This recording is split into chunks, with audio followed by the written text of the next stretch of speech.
Kim Jong-il a été le dictateur de la Corée du Nord en 1994 jusqu'à sa mort en 2011.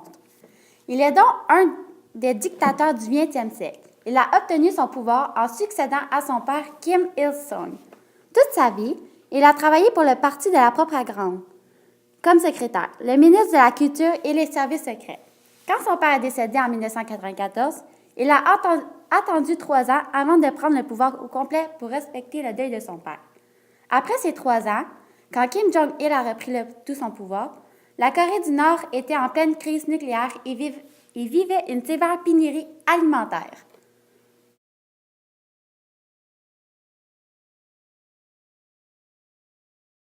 Kim Jong-il n'a fait aucun coup d'État et aucune élection car il a été nommé comme successeur 15 ans avant sa prise de pouvoir. Il a été nommé par son père pour le remplacer à sa mort.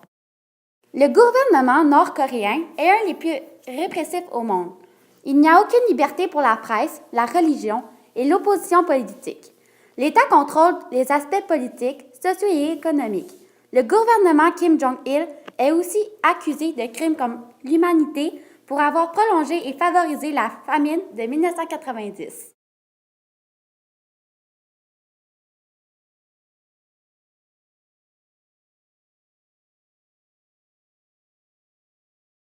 La Corée du Nord est le pays le plus militarisé au monde, donc bien sûr, il y a un régime militaire. La force de l'armée contient 1 million d'hommes. Le gouvernement met beaucoup d'argent dans le développement de programmes nucléaires et spatials. Tous les événements importants sont accompagnés d'une parade militaire. Le gouvernement met toute son énergie dans le régime militaire car c'est considéré comme une grande priorité. Kim Jong-il est comme un dieu, un être divin pour son peuple. Il est un des plus grands affabulateurs des temps modernes. Voici quelques exemples venant de sa biographie officielle. Il marcherait depuis l'âge de 3 semaines et aurait parlé depuis l'âge de 8 semaines. Durant son éducation, Kim Jong-il aurait écrit 1500 livres et 6 opéras. Il serait aussi l'inventeur du hamburger. Une histoire raconte qu'un jour, il aurait renversé un pot d'encre sur une carte du Japon et quelques jours plus tard, un ouragan aurait foudroyé cet endroit précis.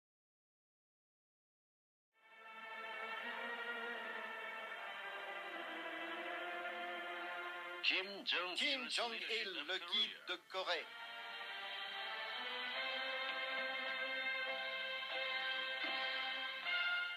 Le mont Pengdu, la montagne qui brille au firmament de la révolution coréenne, qui raconte la grande histoire de la direction de la Corée du Nord par Kim Jong-il, président de la Commission nationale de défense de la République populaire démocratique de Corée et commandant suprême de l'armée nord-coréenne.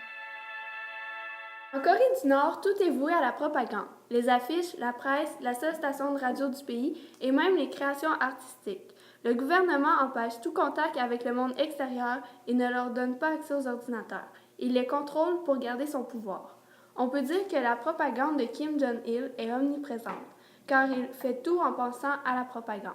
Il prend des photos avec certaines familles pour avoir l'air d'un bon dirigeant de pays et dès leur jeune âge, les enfants apprennent la biographie de Kim Jong-il.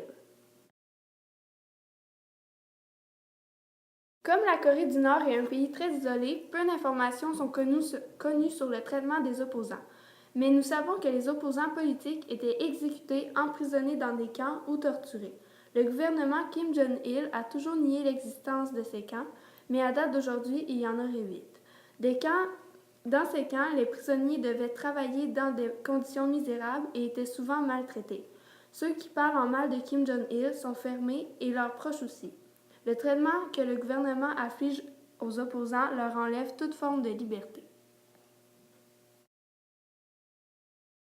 En Corée du Nord, c'est un régime totalitaire et communiste. Un régime totalitaire, c'est quand un parti détient la totalité du pouvoir, qu'il ne tolère aucune opposition et qui exige que tous les citoyens soient derrière l'État.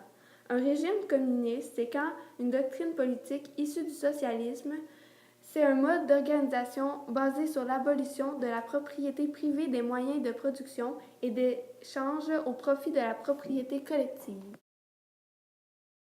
La Chine est le principal pays allié de la Corée du Nord. Elle fournit 90% l'approvisionnement énergétique, 80% des produits manufacturés et 45% des besoins alimentaires de la Corée du Nord. Ces deux pays ont même signé un traité d'amitié en 1961. La Chine a toujours soutenu la Corée du Nord depuis la guerre de la Corée. Par contre, depuis le 15 mai 2013, les banques chinoises ont cessé toute transaction avec le régime nord-coréen.